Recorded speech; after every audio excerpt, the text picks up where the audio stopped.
نحن الآن في منطقة أبراج الندى شمال قطاع غزة. هذه الأبراج التي دمرها الاحتلال بشكل كامل. كما نشاهد حجم هذا الدمار في المكان. تم تدمير جميع الأبراج بشكل كامل، لم يبقي منها شيء في هذا المكان. طبعا هنا أحد سكان هذه الأبراج في هذا المكان. الحمد لله على سلامتك. الله يسلمك. ايش اوصفه؟ بركان، زلزال، دمار، ايش بدي اوصفه؟ قنبله نوويه، قنبله ذريه. خنقنا يعني اسرائيل بدها تحارب امريكا وروسيا، ما حاربتهاش بالشكل هذا. احنا عزل، مدنيين عزل، لا معنا سلاح ولا بنقاوم ولا بنعمل. ايش ذنب بيوتنا؟ مشكلتك مع المقاومه، ايش ذنب بيوتنا؟ ايش ذنب اطفالنا اللي قتلتهم؟ ايش ذنب نسائنا اللي قتلتهم؟ انا عندي اولاد اثنين هنا لسه عرسهم ما لهمش اسبوع عرسهم، دمر البيت ودمر عفشهم، دمر كل حياتهم، وشتتوا مرت الولد بشقه وهو بشقه، وشتتوا الناس. حسبي الله ونعم الوكيل فيهم. يعني هاي المنطقه لاولادي، المنطقه هاي لاولادي، هاي المنطقه لاولادي، كانوا الاثنين عايشين فيها بالشقه هاي، صارت تحت الارض، تحت الارض صارت، شردونا. والمنطقه الثانيه اللي من ورا بيتي دمروه. احنا يعني فرد او حزمه او فرد من اهل فلسطين، يعني فرد من شعب فلسطين، فما بالك شعب فلسطين كله اتدمر من الشمال للجنوب، وهي غزه كلها قد ايه؟ كلمه الافراح على الحيط. غزه كلها قد ايه؟ يعني الفرح ما كملش، كلمه الافراح هي موجوده. غزه لسه، يعني هاي لسه فرحها ملوش اسبوع، دمرونا ودمروا فرحنا. حسبي الله ونعم الوكيل فيهم. بحاربوا مدنيين، بحاربوا اطفال، بحاربوا نساء، ما بحاربوا مقاومه. مدينه كامله 26 برج من ابراج الندى تدمروا بالكامل. في ابراج الايطاليه اللي بنوها جديد تدمرت بالكامل. في ابراج العوده تدمرت بالكامل. غزه تدمرت بالكامل. ابراج العوده، ابراج الشيخ زايد تدمرت بالكامل.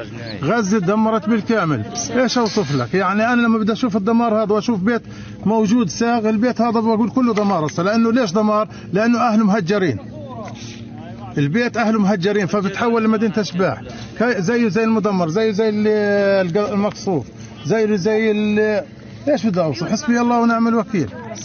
هذه الابراج تضم آلاف السكان في هذه المنطقه. كما نشاهد حجم الدمار، لم يتبقى اي برج صالح للسكن في هذا المكان.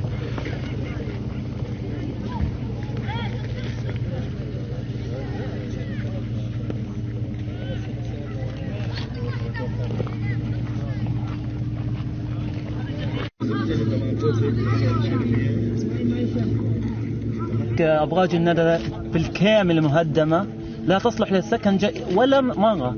يعني احنا عوسين لنا 16 يوم متجاوزين أجل حرب. طلع انت بعينك شايف الدمار، هذا دمار عدوان الاحتلال. حسبنا الله ونعم الوكيل فيه. كل أبراج الندى مدمرة لا تصلح للسكن. احنا رايحين نعيش في المدارس الحين، انه هو بس المدارس، منا غير المدارس الا ربنا، غير هيك فقط لا.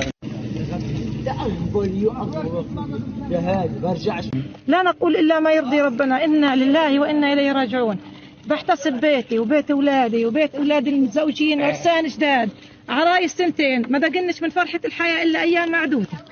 عفشهن، عزالهن، بيوتهن، حطن أحلامهن كلهن في هالبيت. عروستين لسه في مقتبل شبابهن، ببني الحياة. أطفالي لسه ببنوا الحياة. بدهم إحنا شعب بنحب الحياة، إحنا شعب بنحب الحياة، بنحب نعيش، بنحب نفرح، بنحب ننبسط. ما بنحبش الدمار لحدا، حتى لو أساؤولنا ما بنحب الدمار ولا بنحب الموت. إحنا شعب بدنا نعيش رغما عنهم بإذن الله. إحنا شعب لا نموت، والله لو وضعونا في القبور إحنا شعب لا يموت. إحنا مثل شجر الصبار، راسخين ثابتين بإذن الله تعالى، يعمل اللي بدهم يعملوه. قسما بالله لنعيدها ونبنيها أحسن من أول. قسما بالله الذي أجرى البحار والأنهار، قسما بالله الذي رفع السماوات بلا عمد. ستبنى حي الندى بإذن الله، وسنعود إليها رغما عنهم، وسنعود إلى ديارنا، وسنعود إلى زكيم اللي أخذوها بإذن الله تعالى. سنرجع زكيم، هي هربية، وصية أبوي، وصية جدادي، وصيتي لأولادي. ارجعوا يا أمي وحرروها، لو دمكم سال بركان ارجعوا حرروا كل بلادنا، وعرايس أولادي بإذن الله سينجب الذرية الصالحة اللي تعمر أرض فلسطين، وإن شاء الله يكونوا من حفظة كتاب الله ومن حملة القرآن بإذن الله اللي بده ينير طريقنا. إحنا لا نهزم، والله لا نهزم، ولو ضل فينا أصغر طفل إن شاء الله صامدين، إن شاء الله ثابتين بقوة الله وبقدره.